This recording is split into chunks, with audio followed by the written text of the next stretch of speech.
Les nouvelles technologies à l'honneur de l'édition des initiatives aujourd'hui. Nous découvrirons une application pour smartphone destinée à localiser des maisons à vendre à proximité de l'endroit où l'on se trouve. Étonnant, vous verrez. Nous testerons ensuite l'autopartage. Des entrepreneurs ont mis au point une application permettant à celles et ceux qui ont une voiture de la laisser à la gare le temps de leur voyage afin de la louer à d'autres conducteurs. Mode d'emploi dans cette édition. Mais avant cela, découvrons une jeune start-up rochelaise qui propose depuis peu de placer son épargne dans l'énergie verte. Un placement avec un rendement classique mais pour une noble cause, lutter contre le changement climatique. Des panneaux photovoltaïques sur le toit de l'école primaire de son quartier.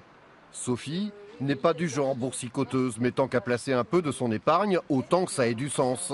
Et aussi symbolique soit son apport à ce projet municipal, 50 €, ça lui assure mine de rien plus de 4% d'intérêt par an, c'est comment dire, du militantisme pragmatique. C'est pas un don, je trouve que c'est intéressant comme façon de gérer son épargne, si on en a, de pouvoir l'investir dans quelque chose à côté de chez soi, qui a du sens. Ce concept de financement participatif éco-citoyen, c'est cette start-up rochelaise Lumo qui l'a créé il y a 3 ans. Mettre en relation des collectivités locales, des entreprises privées, des banques et donc des particuliers dans le montage financier de projets d'énergie verte, c'est leur métier. On réunit finalement les acteurs qui rendent ça possible. Les citoyens qui participent au financement et du coup l'épargne des Français va davantage vers une finance de long terme en circuit court et les collectivités peuvent impliquer les gens du territoire dans des projets de développement durable. À Iteuil, dans la Vienne, cette friche industrielle va accueillir 13 000 m² de toitures photovoltaïques. Coût 2 millions d'euros pour la collectivité. Mais ouvrir le capital aux citoyens à hauteur de 10%, c'est une façon de dire que le changement climatique est l'affaire de tout un chacun. Le financement de ce projet pourrait tout à fait se réaliser sans faire appel au financement participatif ou au financement citoyen. Entre les fonds propres que nous apportons et les emprunts que nous pouvons obtenir pour la réalisation des travaux, on pourrait se dispenser de financement citoyen. Avec la loi de transition énergétique, la COP21, la conférence internationale sur le changement climatique qui doit se tenir à Paris en fin d'année, l'équipe de Lumo sait qu'elle a bien fait de miser sur l'épargne verte. Le capitalisme durable, un oxymore qui a peut-être de l'avenir. Autre idée de l'éco-citoyenneté avec ses applications pour smartphone et dédiées au covoiturage pour de courtes distances. Charrette, par exemple, propose une offre complémentaire au réseau de transport francilien. Cette start-up avait été sélectionnée par l'appel d'offres de la RATP. Là où Charrette intervient, c'est dans ces zones qui sont justement peu denses en transport en commun, où ça va être difficile de développer une infrastructure pour la RATP, pour le STIF, pour la SNCF, etc.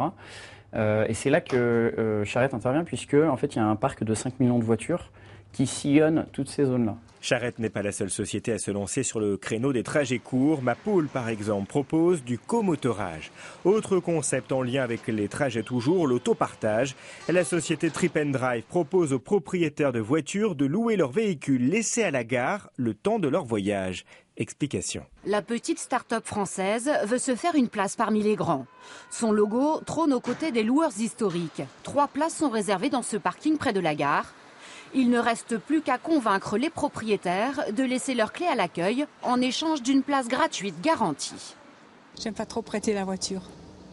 Je suis pas très outil informatique parce que je suppose qu'il faut passer par un outil informatique, il faut réserver. C'est pas trop mon truc ça. Le principe est simple. Le vacancier choisit sa voiture en ligne dans la gare ou l'aéroport de son choix.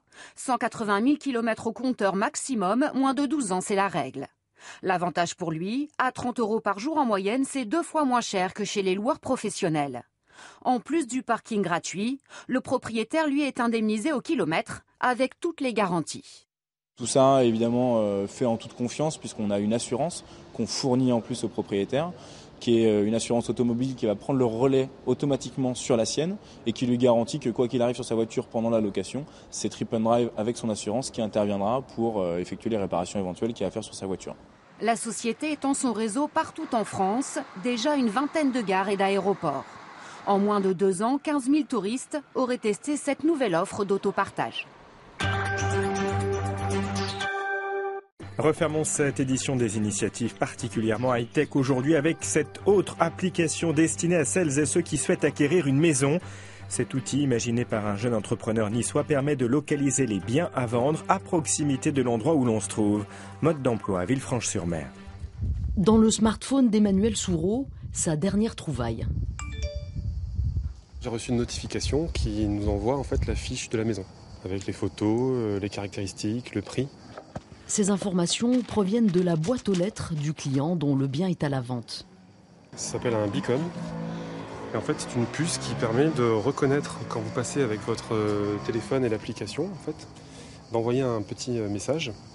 Et automatiquement, le beacon renvoie vers l'application le signal pour afficher le bien de la maison. 12 mètres. Sur 4, 5 sur 4 mètres. Elle est très belle.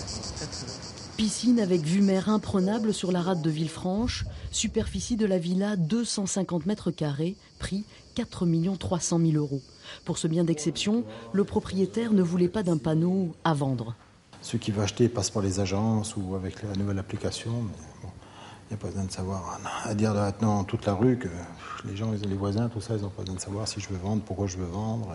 Adoptée il y a 3 semaines par un agent immobilier de Villefranche, l'application propose une vingtaine de villas. De futures déclinaisons sont déjà envisagées avec notamment des notifications sur smartphone dans les copropriétés. Exemple.